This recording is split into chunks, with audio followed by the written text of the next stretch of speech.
Bill from Metal Wani. Thanks for taking the time to talk to us. Hey, no problem. No problem at all. So it's been about a year since the triumphant return to the mighty Exodus. How is that old love fitting you so far? A little bit more than a year. Oh yeah, that's right. We're about a year. God, we're about a year and a month. We're 13 months. Wow. It's been well. Let's say we've recorded a record and we've played 133 shows. And yeah, I'd have to say it was a good move on everybody's part, I must say. I think everybody's pleased with it, the band, myself, the fans, everybody's, it's all looking up. It's really looking positive. It's great. Nice. So Blood In, Blood Out, it's been circulating for, a good long time now. And, it's got a lot of really positive press reviews, but how do you think the fans have been receiving the new material in a live setting? Oh, they love it. I mean, we were playing Salt and Wound. Well, we opened with Black 13 and Blood In, Blood Out, which I've always loved about a band. When you put a new record out, obviously you put the first song on the album for a reason, and mm-hmm. I like the way it opens. And so we opened with that, but we also play Salt and Wound, and we play Body Harvest. And I found the crowds are singing Body Harvest more and more, and they love Salt and Wound. It's just got a really, really groove, thrashy, pity, kind of slam into each other feel. And we've noticed that those songs are going over great. Nice, very nice. So, being back in Exodus full time now, where does that leave Hatriot? Can we expect anything new from that? Hatriot with he should be doing a press release. I thought he was going to do it yesterday. My son will be taking over as the vocalist bass player. Oh, nice. So, yeah, Cody sounds a lot like his dad. And while I was out with Exodus, they were like, they wanted to play, and I understood that. And so I came home, and Nicholas and Cody, they had a paper all typed out and what they want to do without being in Dad's shadow or being in Dad's, they've got their own agenda. So I'm like, so am I getting fired? What is this? And so I was like, yeah. You know what? I don't want to hold you back if you think you can do it. So then they had a couple of shows booked. They actually supported DRI and they supported MOD. And people were calling me on tour going, dude, fuck Zetro, fucking Cody fucking nailed it. I'm like, really? They're like, yeah, he's nailing it. So we were like, well, let's see how you really, sound. Why don't you go in the studio with Juan, the guy who did the last two records, and take two songs off of each of the albums and see how you sound. And he went in there and just killed it. I got Juan fucking calling me going, dude, your kid fucking nailed it. He sounds great. So him and I are actually getting together later tonight to write lyrics for the new Hatriot record, but Cody's going to be the singer. That's awesome. That must be a proud moment for you, though.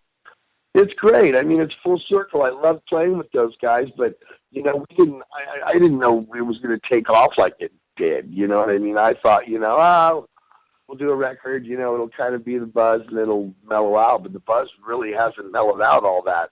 I mean, Exodus is back up where they belong again. We're getting offered great tours and great shows, and we're busy, and people want to see the band, and the shows that we play are fucking packed, and so it's all great all the way around in the world of Zetro and music and Exodus and everything. So I didn't want to hold them back. I was like, I'm not going to do this, but I'll still be a large part of it.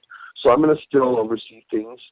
I think Chuck Billy's management company's considering taking them on. So there's a lot of positive things happening with Hatriot. That's awesome. So since some artists in the metal world have recently been speaking out against music streaming services such as Spotify, what's your stance on the matter, seeing as you guys have been recently using Spotify to your advantage? You know what? This is how I look at it. Unfortunately, I'm not in the bracket of selling tons of records. Mm-hmm. I mean, we're fortunate enough to make our money off of shows and merchandise that our fans are, and that's where it comes down to the loyalty, and I have seen that, but I just did a huge thing for Spotify, and the like Metal Talks, and I think if you can get it out there, the more you can get it out there. I mean, there's a point where you can be greedy, and I know they don't pay all that well, and I understand that, you know what I mean? I get that, but, you know, there's so many different medias. We used to sell 300,000 records, 350,000 records. Mm-hmm. Now, we wouldn't even touch that, not even close to the 10-foot pole, you know, so are you going to go in the house of everybody who buys the new Slayer and the guy goes and rips it for 10 of his friends? Same thing. Yeah. You know? Oh, definitely. Yeah, no, I hear you on that one for sure. So, being in the studio and on tour with the Exodus guys for like the last, you said 13 months, was there ever any tension between you guys due to the past, or has all that water truly moved under the bridge? No, that's water under the bridge. It is. It really is. We were not going to go and rehearse that, and I don't carry myself in a manner where I used to carry myself. You know what I mean? I'm very positive most of the time, whereas before I was kind of negative. You know what I mean? And I would be like, I can't wait till this shit's over with. You know what I mean? And who wants to be on tour with a guy like that? Yeah. You know, so a lot has changed about myself and how I approach it. And I love it now, and I'm having a great time with it. So I won't sit there and have a pissing match with Gary anymore. I won't yell. We won't argue anymore. That doesn't exist in my world. In our world, we get along fine. We understand if there's something, and there's been things in the last 13 months. I didn't come in perfect, you know what I mean, and make everything. And there's been things, hey man, do this, or hey, we don't do this, or you know, when you want to try not, you know. And I'm totally like, oh, okay, cool, yeah, no problem. Before I'd be like, you know what, play guitar and shut the fuck up, you know. And that's the way I was, and that's the way I was, and that's terrible to be that way. That's not. He's a great thrash visionary, I guess you would say. Nobody sees it better than him. So, you know, to be able to listen and is you know, and is a mature thing anyway. But I mean, like I said, I get along with everybody now. There's no bullshit anymore. You know what I mean? I won't have it, you know, and it's most of it was pretty much on my part, just because I was just so hard to deal with, you know, and now I'm just having a blast, you know. So easy come. Yeah, definitely, man, definitely. So your voice has been immensely influential in the metal world for its unique sound. But when you actually listen to metal, what type of vocals do you enjoy the most? Singers, screamers? Anything that's good. I don't mind it as long as it's done right. You know what I mean? I'll listen to anything from my man George Fisher to anything from, you know, Bruce Dickinson. You know what I mean? Or Bob Halford. I mean, you know, that's what I'm listening to cut. You know, to cut some edge, you know, to be innovative, to be yourself, you know what I mean? I love Bon Scott. I have my own AC/DC tribute band, you know what I mean? I love that type of vocal, but then there's so much other stuff that, you know, I like it if it's done good, you know, so it's not like I go after, I don't like that vocal, so I can't listen to that. As long as it's songs rock and it's heavy, I'm cool with it.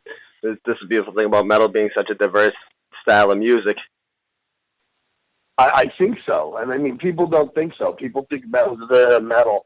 And it's like there's so many different factions and types of metal. And I mean, you know, there's everything from fucking, you know, Hammerfall and Sabaton to fucking Necrophagous and fucking, and heavy bands like that. I mean, you know, Flesh God Apocalypse, you know? There you go. Killer bands like that. Absolutely. You know? So as far as, like, you know, it's always been a heated debate over, you know, throughout the history of metal, especially in the last, like, you know, 10, 15, 20 years, of the genres and the subgenres and everything like that. And a lot of people, some people are in the camp of, you know, metal is metal, and then other people, you know, think that everything should be, you know, categorized down to, you know, a micro point. What do you feel? How do you feel about the over-categorization of metal? You know what? It's kind of order categorization, but it's also evolution. And if you have to look at it that way, that nothing will survive if it doesn't evolve. If metal stopped with thrash back in the 80s, then metal would be so boring now. But it didn't. You know what I mean? We got so much from it. You know what I mean? There was, you know, now look at it, everything from Nile to Meshuggah. You know what I mean? And it's just the different things that you get, you know what I mean? And we were very fortunate to keep expanding. And it's like, you know, how many bands have done performance things, but how many bands are still doing it cool? It's like, you know, there's Alice Cooper, and then there's Kiss, and then you got Slipknot. It's like, okay, what's new? Well, it's not necessarily new. The rock gimmick has always been around. It's just how cool you do it, how well you can redo it, I guess. You know, I recently got to play with that band Ghost. So I saw them. We played with them on Sweden Rock, and I thought it was kind of interesting. I really did. I was like, wow, okay, cool. This kid's got a new spin on putting masks on and making it cool. And it wasn't like, oh, well, you guys are just copying what Slipknot did. You know what I mean? I don't think so at all. I think they did it good, and I think Slipknot does it good. I think they did something really unique, you know? And I still think so. Yeah, I've always seen Ghost as kind of like a mix of Deicide, Slipknot, and Blue Oyster Cult. I was just going to say Blue Oyster Cult and Merciful Fate, but okay, yeah. With that, but it was like I was at Sweden Rock, and I'd heard so much about them, and I'd never seen them before. So I was standing there, and I go, you know what? I could go stand on the side of the stage, but I'm not going to do that. I'm going to go watch them from out front. And so all of a sudden, I look over, and all the photo people are getting shuffled in there because, you know, you have 3 songs to shoot the band. I go, fuck it, I'm going to go in there with the photo people. So I went in the pit, and I watched them from the pit. And I was like, oh, that's pretty cool. The dude comes out in like a Pope's thing and kind of does his little thing. I think it's kind of trip is cool. Again, an evolution of something that's happened before, but, you know, done right or done cool. Fresh. You know, it's still kind of cool, you know, I thought. All right, so if you could assemble the ultimate thrash supergroup with yourself on vocals, who else would be in the band? Be thrash? Well, any kind of metal that you want, really. Okay, I've already done this a million times. Oh, have you? Me? Oh, yeah, because I know exactly who I want. Yeah. Well, and with that, the extra spin to the question is, what would you call it? I don't know if I'd call it anything. I would definitely have Keith Moon on drums. Okay. I would have Michael Schenker and Richie Blackmore on guitar, or Jimmy Page if I could have 3 guitar players. Sure, why not? Iron Maiden did it.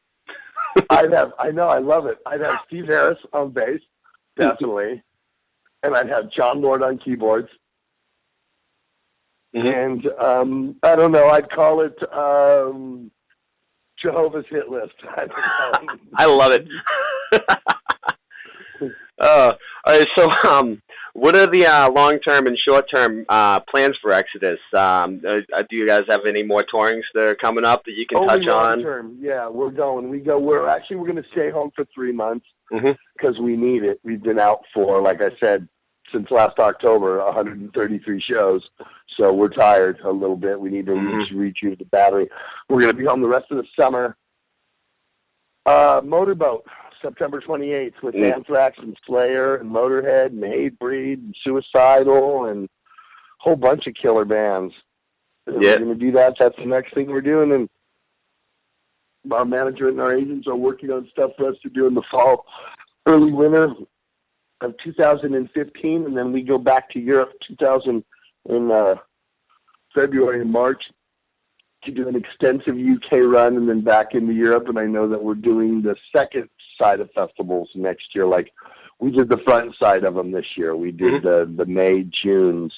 Next year we're going to do the July, September festivals in Europe. So there's stuff still going on. We're going to be very, very busy. We plan to be very, very busy. That's the whole idea of it. The ship is moving in an upward direction right now. I think it's moving really well. So, hey, we're not going to stop the momentum while it's going. Oh, yeah, don't stop the rock from rolling. I know a large part of our fan base is in India, and I know a lot of them are wondering if there are any plans for you guys to visit India. We are so trying to get over there. It's like we want to get there. We want to play in India. We want to do in India, like Cannibal Corpse is what they did India, Tel Aviv, and Johannesburg. And so we would love to do a run like that. So we're going to, they're talking about it. They're talking about us going back to Thailand. They're talking about us going to Indonesia, so there's going to be some, cool places that, want us to go there, and we're going to go there, and we're working on that. Hell yeah. I'm back. We're back. We're ready to go, man. All right, nice. Now, I have to ask, of course, have you guys began any of the writing process for a new Exodus record? There's only been talk about when we may shoot for that, and there's been no writing at all. We know we're going to need to put out a new record by 17. We know that. So, with Gary out with Slayer right now and them having a new record out, it doesn't look like anybody's going to be in the studio in the next year or so. Oh, yeah. But, there's always idea, and writing doesn't necessarily, we can still get it together. But we are definitely a unit again, and I feel that very much so, and the unit is very strong, and it's definitely moving in an upward direction. I think everybody feels that as well, so everybody's really excited, and I believe there's a new bit of energy that's been rejuvenated into the band. Awesome. So what about your downtime with Exodus? You guys said that you're on a little bit of a break right now, so you got anything interesting going on musically during that break, or? I've got to do AC/DC. I do my own tribute band, which I actually have Will Carroll as my drummer, but when Death Angel goes out, I'll get a fill-in guy.